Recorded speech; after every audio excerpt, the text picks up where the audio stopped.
Esta fotografía, capturada en un momento trascendental, representa los últimos minutos de vida de un hombre que pagó el precio más alto por cometer un crimen de guerra indescriptible. Prepárate para sumergirte en su historia, que nos lleva a los sombríos días posteriores a la Segunda Guerra Mundial. Una vez que el conflicto bélico llegó a su fin, los aliados se embarcaron en una incansable búsqueda de justicia en medio del horror vivido. Surgieron juicios militares en un intento de establecer responsabilidades. Muchos de esos procesos culminaron con ejecuciones públicas, y entre los criminales condenados a tal destino se encontraba Anton Dosler, un coronel de infantería de la siniestra Gestapo. Su sentencia de muerte fue el resultado directo de llevar a cabo una de las órdenes más infames del Tercer Reich. Adentrémonos en este nuevo episodio de Historia Militar para desvelar cómo un coronel de gran éxito terminó atado frente a una línea de fusilamiento, enfrentando el destino que él mismo forjó. Anton Dosler, nacido el 10 de mayo de 1891 en Múnich, provenía de una familia alemana típica. Su juventud está envuelta en un misterio, pero se sabe que a los 19 años se unió a las filas germanas, desempeñándose como oficial subalterno durante la Primera Guerra Mundial. Su destacada actuación en aquel conflicto lo convirtió en una figura central dentro del ejército alemán. En la Segunda Guerra Mundial ocupó varios cargos de gran importancia, como jefe de personal del Séptimo Ejército durante la campaña en Francia, comandante de la 57ª División de Infantería y, finalmente, comandante del 75º Cuerpo del Ejército en Italia. Fue en este último cargo donde cometió el crimen de guerra que selló su destino. El 22 de marzo de 1944, un comando compuesto por 15 militares estadounidenses desembarcó en las costas italianas, a pocos kilómetros del frente de combate. Su misión era destruir un túnel ferroviario que conectaba las ciudades de La Spezia y Génova. Conocido como Operación Ginny 2, este sabotaje era la secuela de una misión previa, la cual había fracasado en febrero del mismo año. Sin embargo, las segundas partes no siempre son buenas, y Ginny 2 estaba destinada a la tragedia. Un error en la planificación llevó a los soldados a adentrarse en territorio enemigo sin llevar consigo ropas civiles para pasar desapercibidos. En su lugar vestían el clásico uniforme del ejército de los Estados Unidos. Además, no contaban con ninguna identificación que los asociara con la Oficina de Servicios Estratégicos, el servicio de inteligencia estadounidense durante la Segunda Guerra Mundial. Esta falta de cautela resultaría crucial en los juicios que le esperaban a Dosler, ya que solo los saboteadores disfrazados con ropa civil podían ser ejecutados. Después de pasar 2 días escondidos en el campo italiano, los miembros del comando estadounidense fueron descubiertos y capturados por soldados italianos y alemanes. Los prisioneros fueron encerrados cerca de La Spezia para ser interrogados sobre su misión. Después de sufrir golpizas y torturas inhumanas, uno de los valientes oficiales del comando estadounidense finalmente cedió ante el tormento y reveló los motivos de su presencia en la región. Con esta impactante revelación en sus manos, el general Anton Dosler, comandante de la zona militar donde se encontraban, se enfrentó a una decisión que marcaría su destino y el de 15 militares estadounidenses. En un acto que dejaría una huella imborrable en la historia, Dosler aprobó la sentencia de muerte para aquellos hombres. El fatídico día llegó el 26 de marzo de 1944, cuando se llevó a cabo la ejecución. Esta trascendental decisión no estuvo exenta de controversia. Dosler defendió su acción argumentando que la orden originalmente había sido emitida por el mariscal de campo Albert Kesselring, el comandante general de todas las fuerzas alemanas en Italia. Según su versión, estaba simplemente cumpliendo las órdenes superiores. Además, Dosler se respaldaba en una orden directa de Adolf Hitler en 1942, en la cual se establecía que todos los enemigos capturados debían ser ejecutados de inmediato y sin juicio alguno.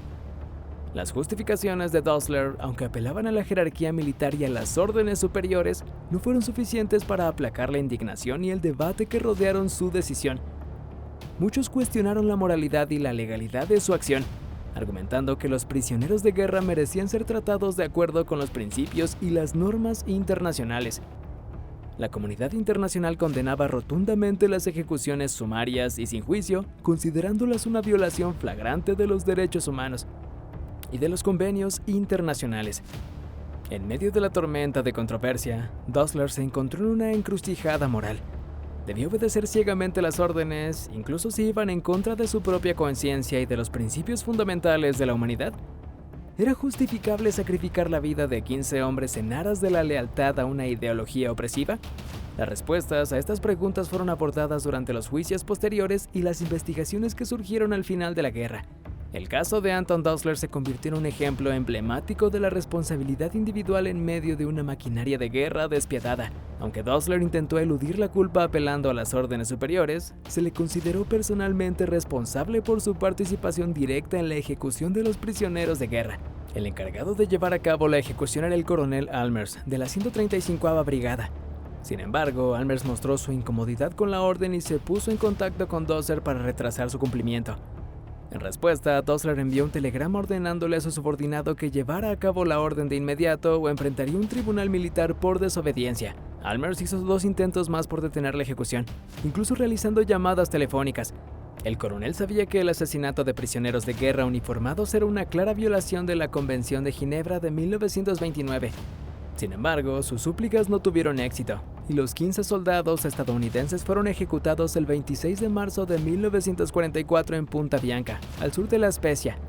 Sus cuerpos fueron enterrados en una fosa común que luego fue camuflada. Dosler aún no lo sabía, pero acababa de clavar el primer clavo en su propio ataúd. Durante la invasión aislada a Italia en 1945, Anton Dosler fue capturado por el ejército de los Estados Unidos y se dieron cuenta rápidamente de que estaban frente al hombre que había masacrado fríamente a 15 de sus compañeros.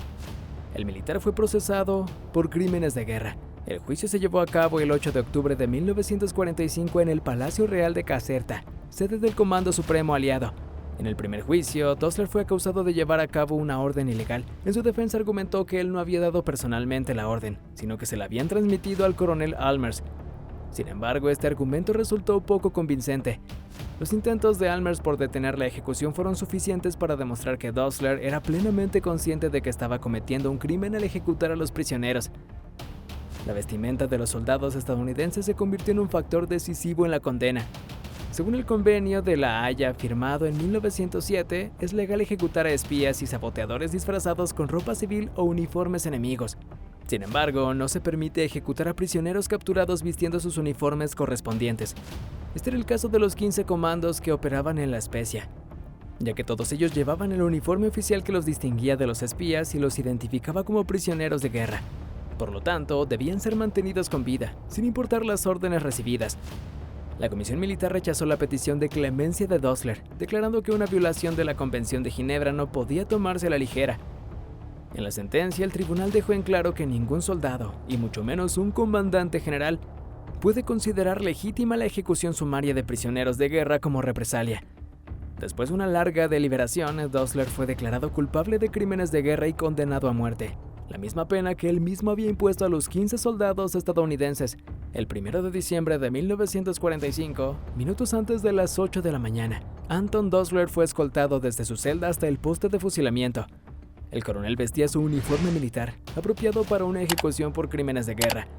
Con ese trágico evento se puso fin a la vida de un hombre que había dejado una marca indeleble en la historia.